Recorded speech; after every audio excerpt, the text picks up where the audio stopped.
नमस्कार मित्रांनो, तर हे बघा ही चिकूची झाड आहेत आमच्या शेतातली.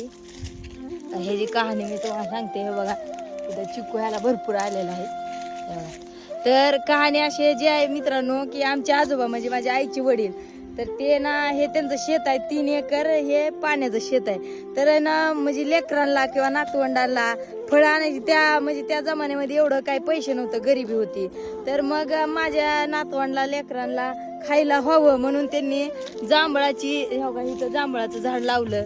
परत ही चिकूची झाडं, ती पेरूची झाडं, आंब्याची झाडं, डाळिंबाची झाडं, सगळं शेतात मेथीची भाजी, सगळं जी काय म्हणायचं ती टू झेड रानात लावायचं, हौसनीला आणून लावायचं. कारण माझ्या नातवंडाला किंवा माझ्या लेकरांना सगळ्यांना खायला भेटावं, पोट भरून भेटावं म्हणून. तर हे असते तर म्हणजे पूर्वजांचे उपकार काय, तर हे उपकार असतात.